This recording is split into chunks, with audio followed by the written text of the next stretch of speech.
Good evening. Welcome to, it is 5:30 p.m. today, Friday, February 5th. This is the Easthampton City Council Property Committee meeting. This committee meeting is being conducted via Zoom due to the COVID-19 pandemic.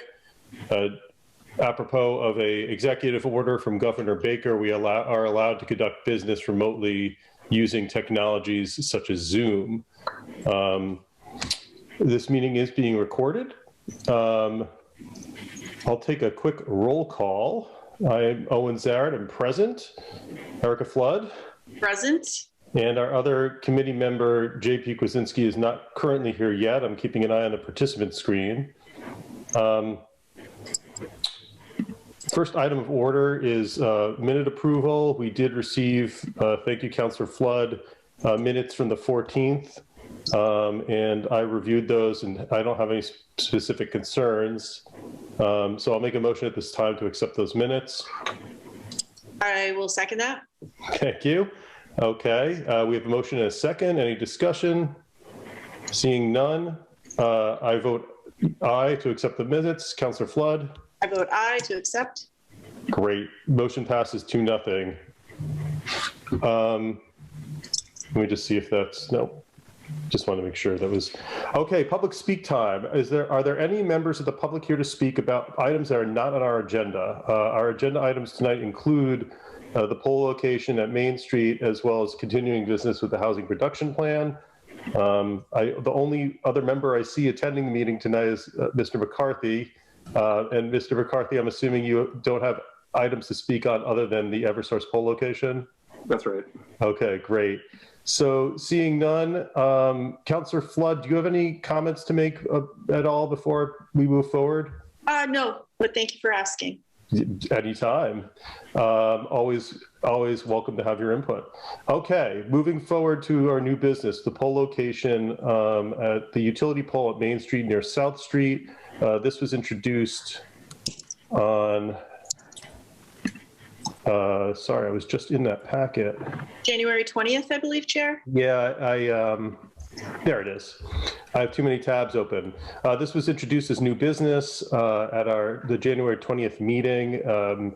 Incidentally, we approved another poll location farther down on Main Street at a public hearing during that meeting. And I think most of the generic questions we had during that time about use of polls vis-a-vis access for municipal purposes, such as expansion of municipal broadband and other questions were answered. So at the time, Mr. Langoni, who was the Eversource rep, made it pretty clear that those types of expansion opportunities are always available to us. So I reviewed the plan and I don't really have any specific questions. I see the pole is located between two other poles that are already extant, and it does not appear that there would be any line of sight issues. Before I get to the Eversource rep, Councilor Flood, do you have any concerns or questions? No concern. I guess I'm just going to clarify, and this was just because I didn't know what a recloser was. So for the purposes of educating the public, maybe Mr. McCarthy can confirm. I looked it up, and a recloser, I believe, as I found on the internet, it's an automatic high voltage electric switch. It's like a circuit breaker. And so it makes it possible to shut electric power down if trouble occurs. And maybe Mr. McCarthy can just confirm if that's what the purpose is for. That's a great segue. I'll turn it over to you, Mr. McCarthy, just to discuss the specific request and location, as well as to educate us and the public about reclosers.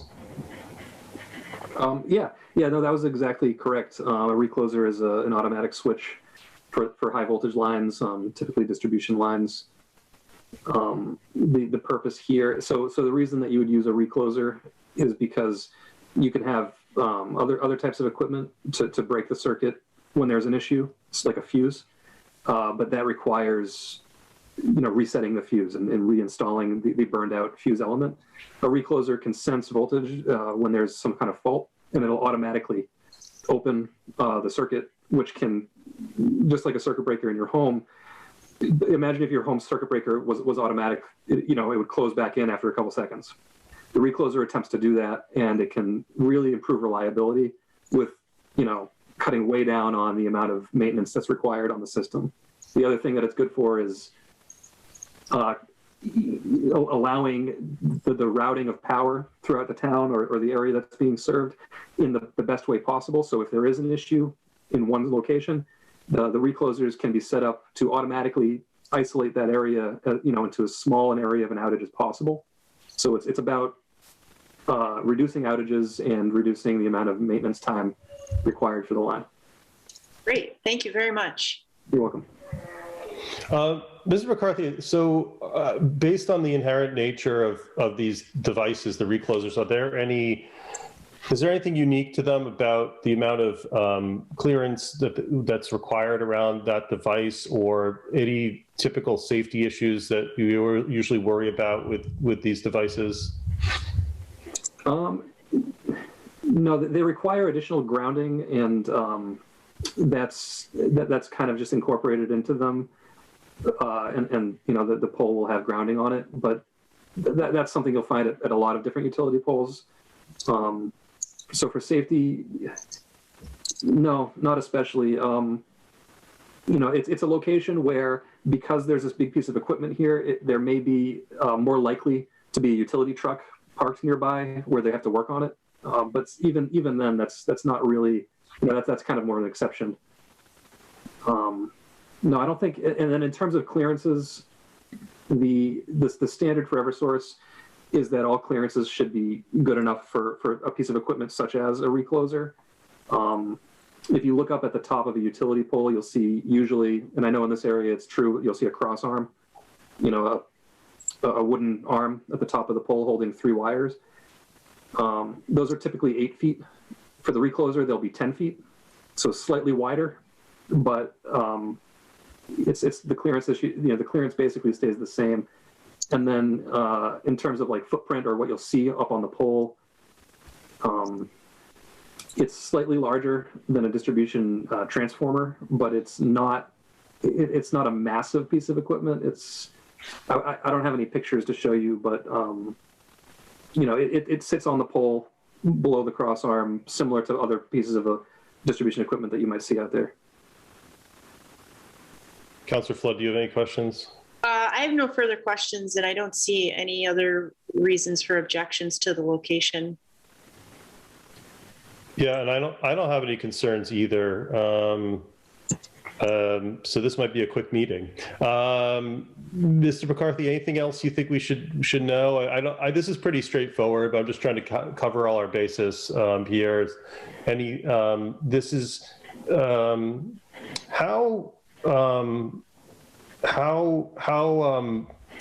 trying to think, the distribution of reclosers throughout the city, is this, are they kind of confined to specific sectors of electrical supply, or how do you determine where these are going to be located?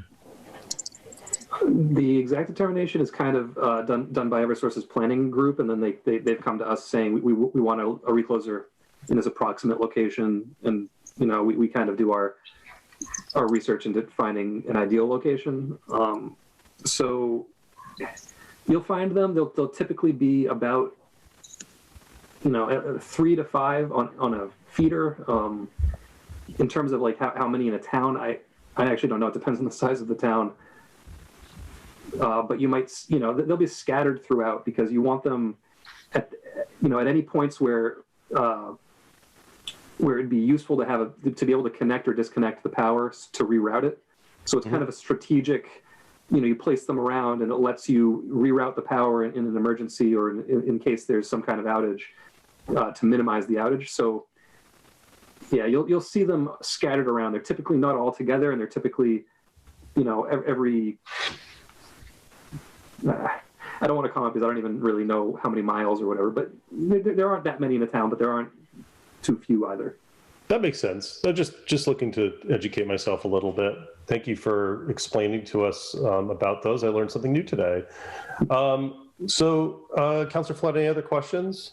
No other questions. Okay, I don't have any concerns with this item, so I'll take a motion to approve installing, to grant permission to install the jointly owned mid-span Main Street pole along Main Street, beginning approximately 183 feet northeasterly of the intersection with South Street. So moved. Second, and I will take a vote. Councillor Flood. Aye. And I am also an aye. That is the motion passes 2-0 with, again, Councillor Kwasinski being absent. And that that is it for that item. Mr. McCarthy, thank you so much for attending. You're welcome. Will you be at the full meeting also, or will another representative be there? Yeah, I wanted to check on that. So there will be a follow-up here where we go to the actual town council? Correct. So I'm just looking at my calendar. The actual meeting, there'll be a public hearing for this, which will be the 17th. And the public hearing technically starts at 6:15. So the full council will vote on this to pass it. Okay. Yeah, I will almost certainly be attending. If it's not me, it'll be Mike Rosenberg, who's also very familiar with the project. Okay. And he's directly with Eversource, whereas I'm a contractor. Great, great. Well, I really appreciate you taking time on a Friday evening. I apologize. We all had scheduled conflicts, and this was the only time we can meet. That's okay. Oh, actually, kind of Councillor Kwasinski's just coming in. So let me see. Oh, he might have questions if you can hold on 1 second. Yeah, sure.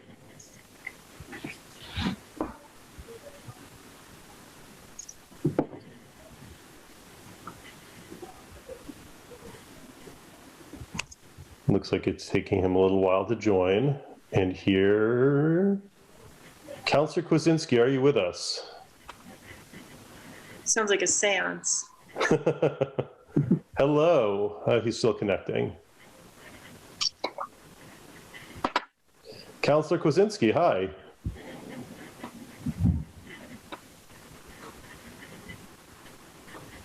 All right. Can you hear me? I can hear you. So I apologize, sir. In your absence, we kind of went through the process and did take a vote, but I'm happy to.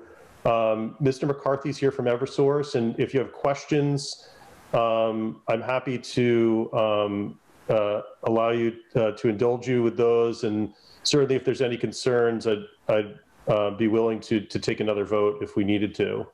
Mr. McCarthy, I appreciate your being here. Sorry I was late. I don't know if my colleague shared my text messages. I was in line, and the pharmacy line was just so long. It was about 8 deep at CVS, and I just didn't get out. So I apologize. I did not have any specific questions. Had really been looking forward to the presentation, but I had nothing to really concern me about this particular issue, and I'm glad to hear that my colleagues resolve things.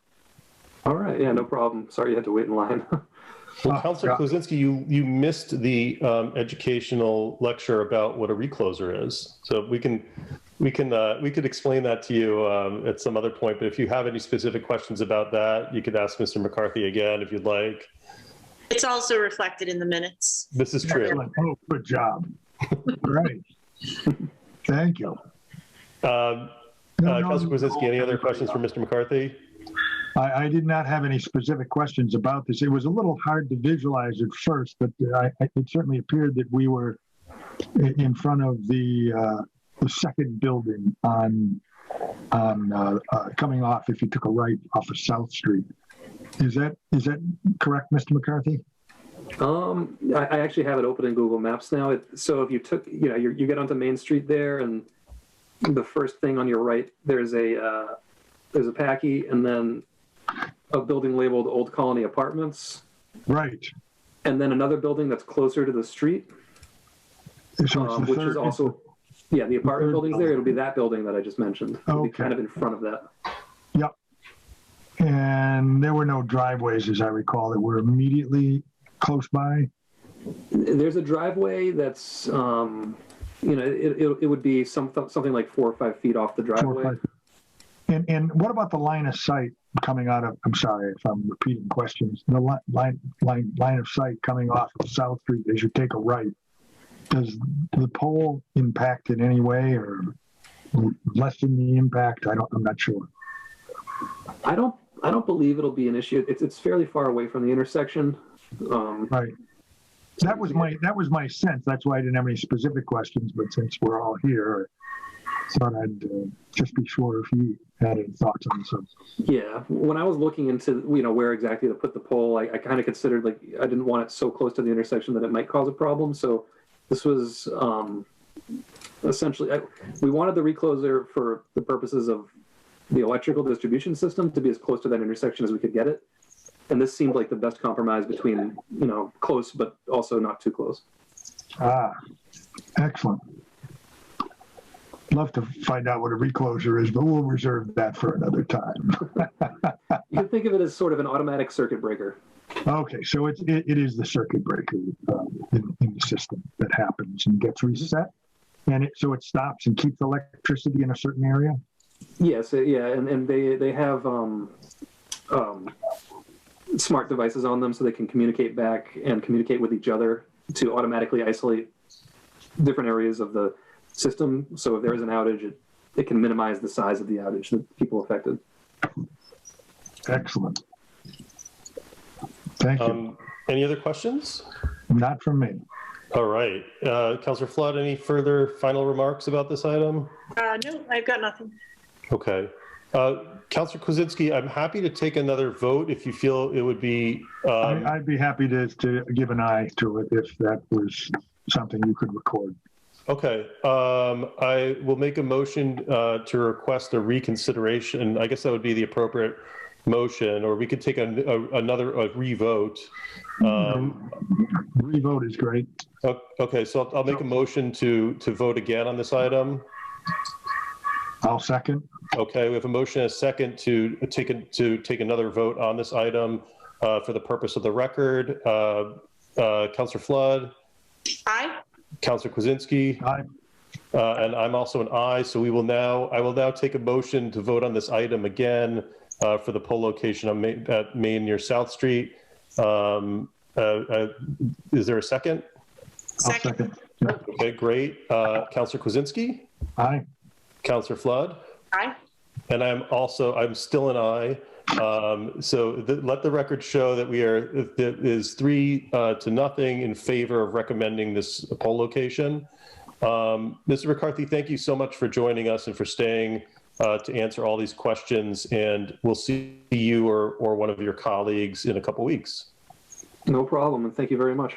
Thank you. Take care. Have a great weekend. All right. Have a good one. See you, everybody. Councilors, the housing production plan is still technically on our agenda until the public hearing. I didn't know if either of you had any thoughts or comments you wanted to make going into the meeting on the 17th. I'm going to probably just type up a brief letter to submit to the agenda, just going over what we discussed in the meeting. And I will make a recommendation there that I'd like this document to be something that we actually use as framework to act on, and I'd like to see the council actually acting on these items. But that's more so as me as a councilor rather than necessarily me as the chair of the property committee. But if there's any thoughts for the report I give at the public hearing, does anyone have anything they want to, any input? If I may, Chair, I was thinking when I was revisiting the minutes, I would like to, I guess, understand better, and also Councilor Kwasinski brought this up, I believe, what we have approved or recommended to put in front of the full council doesn't necessarily include some of the action items we've discussed in its present form. So I would like a better understanding of at what point in the process will the public input come in and the amendments take place as discussed? So for instance, looking at strategies and incentives to address some of the housing stock that will fall off of our inventory. Planner Bag had mentioned that that could be included as an action item. So at present, it is not included. At what point will that be added to the document? I would like some clarity around amendments such as that. Maybe that can happen in your opening presentation or in the letter, that could be brought to light. Yeah, so if you could type those up and send those to me just so I can remember to bring those forward. Yep. Yeah, that's directly in the minutes that were just. Oh, okay. So if you go through, you'll see that one specifically, and I do believe there's a brief discussion as presented by Councilor Kwasinski on the public participation piece. Okay. Councilor Kwasinski, any thoughts? Well, I can certainly see the need to adopt the plan. Again, it is a document that we work toward. It's something, so the way I see it, the action items would be to bring any public measures before the public so that they could then be discussed. Any specific items, this ordinance, that zoning issue, anything that requires public discussion. This, I see the plan is opening it up for public discussion and not necessarily a fait accompli that whatever's in the plan is adopted, because there is a multi-step process. And I would hope that that could be explained in your remarks, Chair. If you felt uncomfortable with that in any way, I'd be happy to bring it up. No, I mean, I think what let me just make sure I'm understanding you correctly, that this outlines a plan of how, of action around, around housing, but ultimately it's up to us to then bring forward more legislation, in order to make this, to accomplish the goals set forth in there. So it's kind of a starting point, and it's going to require action on the part of the council. Is that action on the council, and hopefully with these times of Zoom meetings and COVID and everybody's focus of attention being, for the most part, somewhere else, an opportunity to bring the entire public together again to revisit the issues. Any plan is just a plan, which will then further be operationalized. But I think right now we're really in very strange times that really require additional public input. So, yeah, I think we're on the same page, because that's along my thoughts as well. Is that, I think we have to state, if we're going to approve this, we need to stand by it in the sense that we're going to then work moving forward to actually bring forward some of these items for discussion, for better or for worse, for yay or for nay, but just kind of, for lack of a better term, rubber stamping this and saying, okay, we're all done. We submitted what you had to the state. That, we need to be better than that. I would agree. It's not something to be just put on the shelf, as often is with many plans, but something to be revisited, talked about, discussed in the community. Absolutely. Yeah. One of the things I'm doing is going back and looking at our old housing production plan and kind of seeing what was recommended there and really what action it was taken on some of those items. And I'd like to kind of use that as a point of reflection that,